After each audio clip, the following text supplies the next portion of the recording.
Arlene Herson, and I'm glad that you can be here because my guest is a man who made them an offer they didn't refuse. He wanted to be an actor. He wanted to be in Godfather. He made a tape. They looked at it. They liked it. He got the part. Now he's making an offer to audiences that he doesn't want them to refuse. Let me entertain you, he says, and he is singing his heart out. There is nothing that gives Gianni Russo more pleasure than being on stage. He is a man who decides what he wants to do, and he does it with such enthusiasm that you don't want to refuse. He's here today, and we couldn't possibly refuse to have him on the show. Let's meet singer, actor, entertainer Gianni Russo right after these messages.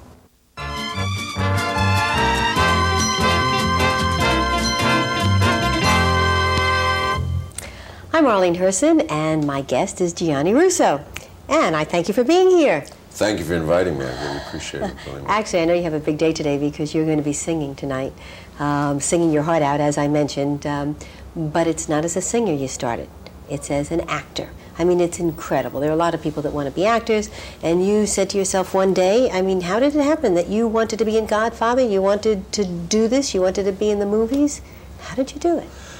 Well, I mean, as far as The Godfather, it was a situation where they put out a publicity campaign saying they were going to use unknowns because the book was such a success that they would use Jewish doctors to be Jewish doctors, and they felt they didn't need celebrities. But to find out later on that it was just a publicity campaign. And I went out and got the book and wrote a screenplay for the three characters I thought I could portray, one being Michael, Sonny, and Carlo, because of the age categories, and I wound up with Carlo. But after a lot of persistence, as you say, I mean, I don't think I've recouped the dollars yet, but it's a great film to be from. I mean, you know, it's a classic, obviously. Well, were you an actor before then? No, I never acted before. You hadn't done anything. You know, for those people, I mean, when you say Carlo, I know practically everybody has seen the movie, but you were Talia Shire's husband. Yeah, the best way, I think, the one-liner to describe it, I was the wife-beating son-in-law. I mean, so that's what most people remember. Well, you said they were looking for real-life characters. I mean... Yeah, but no, that's a lot of acting, believe me. Oh, okay. I don't believe in hitting women, no. I mean, I've made a career out of it, though. It's amazing because... Hitting women? No, being abusive. I mean, last year I did a segment of the Father Dowling new show, and I read the script, they sent the script over, and I said, well, let's read it. And I read it, and they had me beating up little, I forgot her name, Mickey Nelson's daughter. I know her 100 years. The nun on the show. Yeah, the nun on the show. And I said, wait a minute. I said, first pregnant women, now I'm beating up nuns. That's sacrilegious. First of all, I can't even do that. But I've made a career out of being a tough guy, which is totally a different personality than I am in normal life. But I mean, people walk down the street, and I've had people really look at me and say, like, wait a minute, I know the face, but they don't know whether they saw it in a post office or on the television. It's amazing. Yeah. As a matter of fact, you mentioned you've played tough guys a lot, and you've been killed on screen a lot. 23 times. 23 times. Okay, that's a lot of times to die. But it's a great privilege. See, I look at it because most people don't know how they want to die. I've died 23 different times. I know that's the way I don't want to go, so I just want to peacefully die in bed. Okay, do you know what I'd like to do now? Only for those who, just to kind of set the scene, because actually you were wonderful in Godfather. I want to show the clip from Godfather. So if anybody says, gee, he looks familiar, who is he? They can see, although this was 20 years ago, you look a little bit different. I think Thank God. I think you look better. Okay, but let's take a quick look at the Godfather clip. All right, please.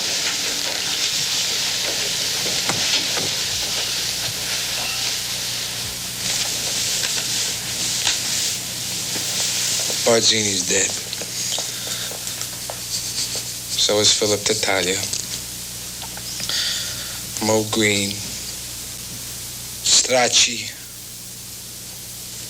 Cuneo. Today I settle all family business, so don't tell me you're innocent, Carlo. Admit what you did. Get him a drink.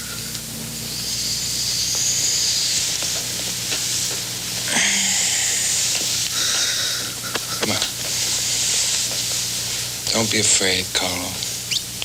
Come on, you think I make my sister a widow? I'm godfather to your son, Carlo.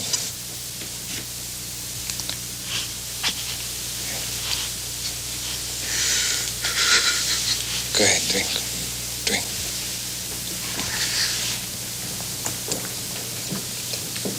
No, Carlo, you're out of the family business. That's your punishment.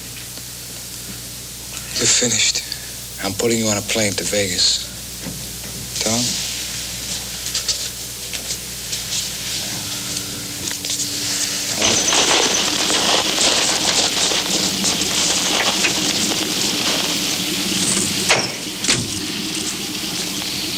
Hello, Carlo.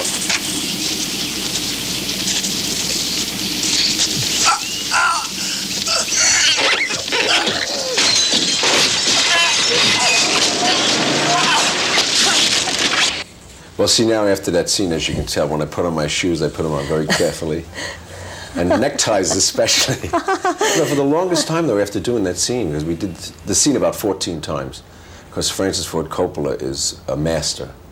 And I've had the privilege of working with so many good directors in a career that I basically pick and choose, which, you know, a lot of actors don't have that privilege. But to work with Francis in your first film and see the perfection.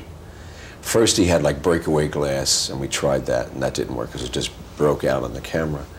And they put a real car windshield in, and they put 40-pound lead shoes on me. Wow. And I actually kicked out the windshield. But it's like a football injury. Until you go home, you don't realize what damage you really did to yourself.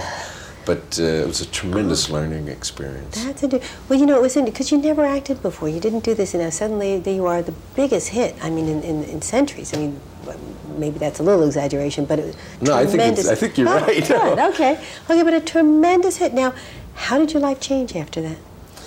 Well, I wasn't ready for it because, you know, again, I've always wanted to be an actor all my life, and I always wanted to be a singer all my life. But I'm not a fool to know that, you know, you just go and try to do this, it doesn't work. I mean, you could go to casting calls and you can go sing in nightclubs for the rest of your life, you're not going to be recognized.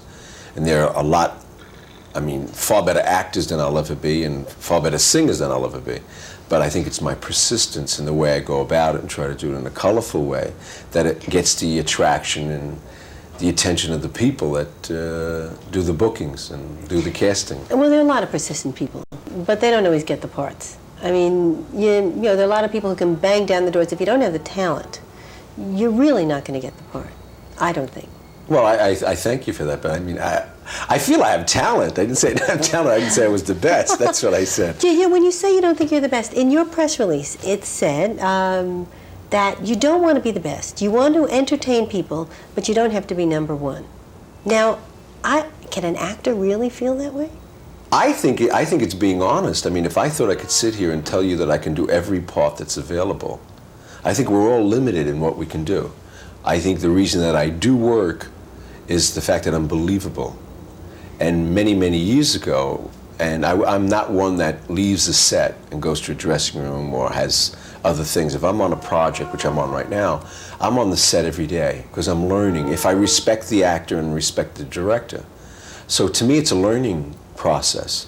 So with Brando, I mean, to realize the people, our first rehearsal was up here on 119th Street in New York Okay, well, City. wait a minute, because you're talking and people don't know what you're talking. You're talking about The Freshman with Brando. No. Oh, you're I'm not? talking about Godfather Oh, you're talking 1. about Godfather. Oh, okay, No. because you were just, okay, go ahead, No, I'm sorry. I'm talking about Godfather 1, which was my first Right. acting experience. But to walk into a room and see people that were legends to me, the Richard Contes and the Sterling Haydens and the Brandos, then you go to the newer people like the Pacinos and the Jimmy Cahns, Diane Keaton. I mean, you're looking at a roster of people who are so perfected in their craft. So I mean, that's all I did every day was sit there and watch, and I learned. And the hardest scene was the scene with that we just watched with Pacino. Yeah, which was a very, actually that was your last scene, obviously, in the movie. There were a lot of scenes before that we didn't show. But now you've got the acting bug. What happens to your life when you go back home? Staten Island, is that where you were living at the time? At the time, no. I already moved to the West Coast because I decided I was going to become an actor. See, but I did something that most people, I think anybody should do when you're approaching a career or a business. Make sure you have enough put away.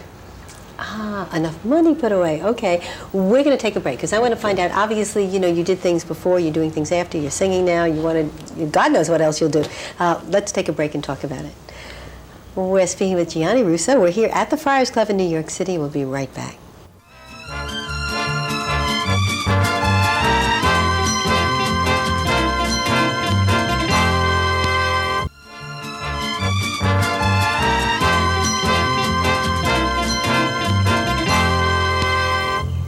I'm Arlene Herson, and my guest is Gianni Russo, Godfather. So much has happened to your life since then, but I want to go back before then.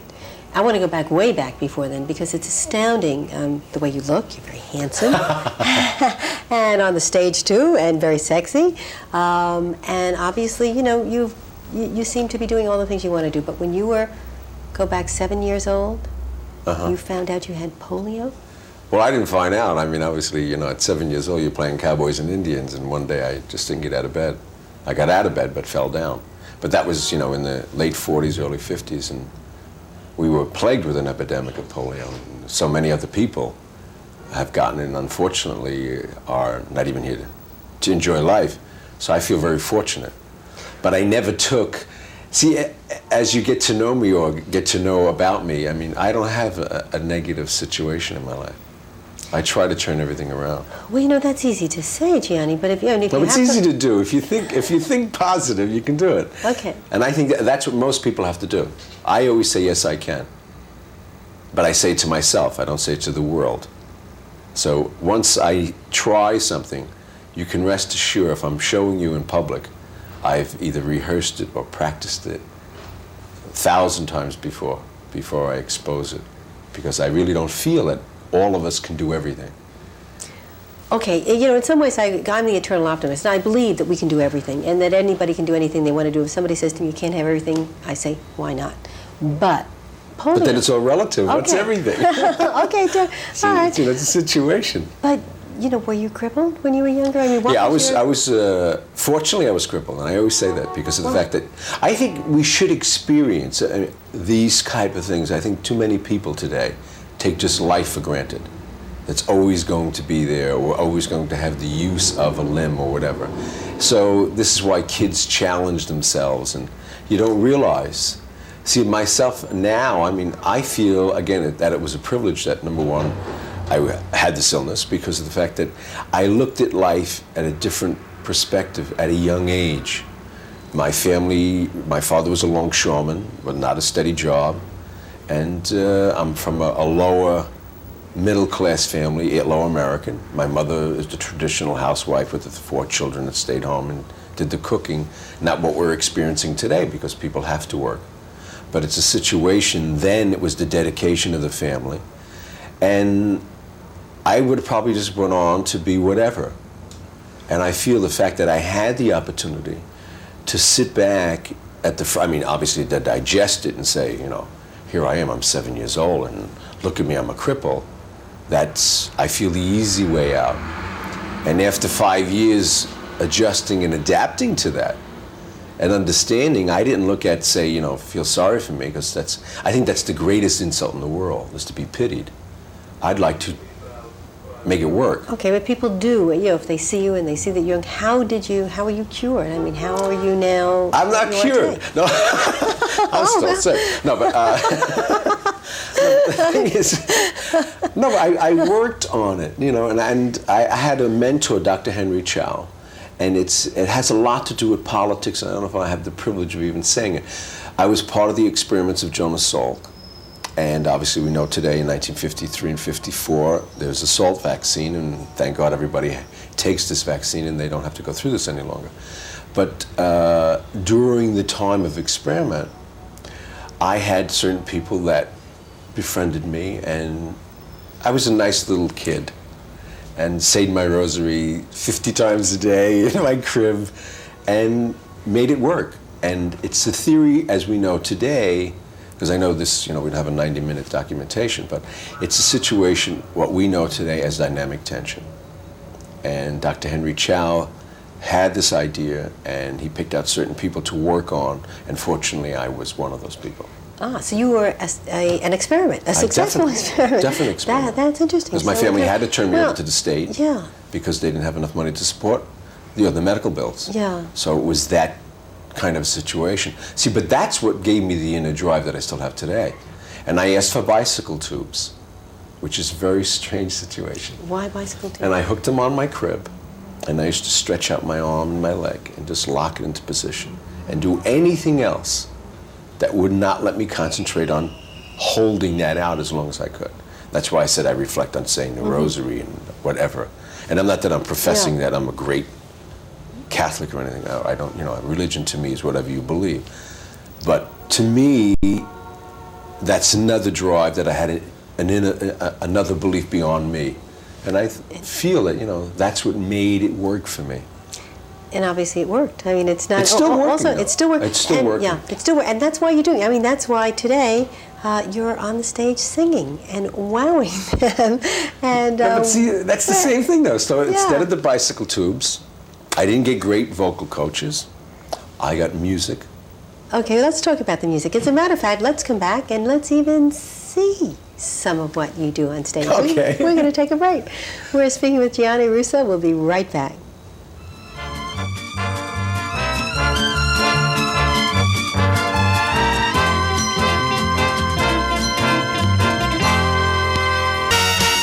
To spend one night with you and sing a song or two. That's all I want to do. That's my desire. I hope you like my style. I'll try and make you smile just for a little while. That's my desire. Okay, now we just saw a clip of you on stage. I have to say you're wonderful. I mean, that's just part of the tape. I watched the whole tape. You are wonderful on stage. You look like you were born to be there. But you planned it. Now, how did you get to do this? Well, obviously you have to have experience. I bought a club in Las Vegas and put a stage in and got a good band and practiced there in front of an audience and had people come in and comment like Sinatra and Julio Inglés and Don Rickles and people in the business, obviously. And then Don Rickles took me with him for 1 year. I was his opening act at the Golden Nugget and Resorts International and all around. And that gave me the poise that I needed to finish polishing it. But see, that's what I'm saying. I'm prepared. I don't come in. But I mean, anybody that's watching this show and you want to be a performer, just be prepared. And, focus where you're going. Okay, good advice. I mean, and we believe that. But you bought a club? I mean, you decided you wanted to sing. I mean, you make it seem like everybody does this. Where did you get the money to buy I borrowed it. No. No. I mean, what do you do? I mean, you're in some movies, and actually you've been in 27 movies, I think. Right. You're doing a movie now. Mm-hmm. You've been killed 23 times, but a nightclub? Yeah, but I know the food business, and I know that. So again, now, do I go out and try to become a singer? I mean, you know how hard it is to get a hit record today? So how do you support yourself? So what I said is, this is what I want to do. Now, how do I surround that to support me while I'm doing it? So I opened a club. So I took a club that was bankrupt. It sounds like it's a wonderful thing, but I took a club that was bankrupt, and I had some friends of mine that were involved, and we created a 13,000 square foot club, which went on to make millions of dollars. Do you still own the club? No, I closed it now. How does it feel? I mean, to be on stage. I love being on stage. I mean, I talked to Streisand, and I've been friends with Eliza for years, and they love their audiences, but they're intimidated almost until they get on, until that first 5 minutes. I never had that problem. Because again, I address it where this is what I want to do. And I don't do anything I don't want to do. And I won't do anything that I'm not having fun with. So, I mean, like tonight, I open, I'm here, I'm having fun, and I'm just going to go have fun. You know, it's interesting that you mentioned, because I'm sure a lot of people out there would be amazed to think of how many superstars are terrified before they get on the stage. Live audiences, well, you know, I like the mystique of it. You know, I like the challenge. Tonight I'm walking into a club, fortunately it was sold out, but I don't know who these people are. And the New York audience to me is so sophisticated. Because, I mean, just not with the theater, with cable and everything else that goes on in the city. And I feel tonight, you know, it's like one of my biggest challenges to go in as a saloon singer and entertain you.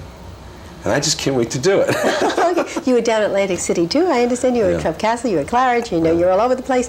Okay, well, what are the challenges? I mean, you have seeked to do things that most people would think were impossible. You not only have done them, but you've done them extraordinarily well. You're succeeding, you're acting, you're singing, you've got an audience. What's the next challenge? Yeah, but I haven't arrived yet. I think I do a funny thing every time I leave a city. I'll call maybe 20 names in a phone book and ask who Gianni Russo is. And then I'll call those same people when I leave to see if I made an impression somewhere, somehow. Okay, and what's the reaction? Well, it's growing, but that's what my achievement is. I want to collect the people. I want the people to enjoy what I do, and that's all I want to do, because I'm having fun. And I feel if I can achieve that, and when it gets down to 9 out of 10, don't know me. Now it's 7 out of 10, and the ratio starts to balance the scale. Then I feel I'm accomplished. Right now, you say Gianni Russo who? I'm sure your audiences right now are saying like, well, who is he? Well, but now they know. Gianni Russo. You see, you all out there know Gianni Russo, singer, actor, entertainer. We're going to see a lot more of you. I hope so. I'm glad we saw you here. No, but thank you for inviting me. I really appreciate it. Thank you for being here. I hope that you have enjoyed meeting Gianni Russo and that you remember his name and his face, and that you'll join me again next week. Meantime, good night. Hope to see you then.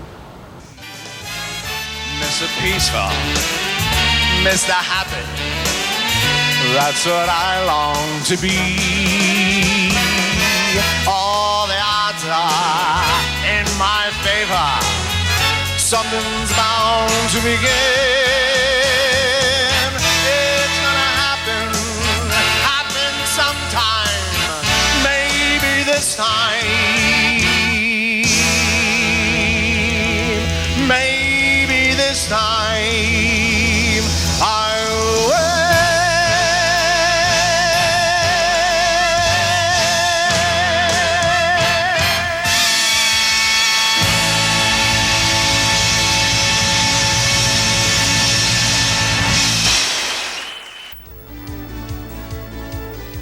Is it a great idea or isn't it? You'll decide when you watch Producers Showcase Television. We're about ready to televise an exciting new program idea. I've been a critic on TV for 20 years. With this breakthrough new concept, you can be a critic too, right from your living room. You give us your opinion, we send you a free gift. Make this date to see us or check your local listings for Producers Showcase Television, where you're the critic and you get a free gift.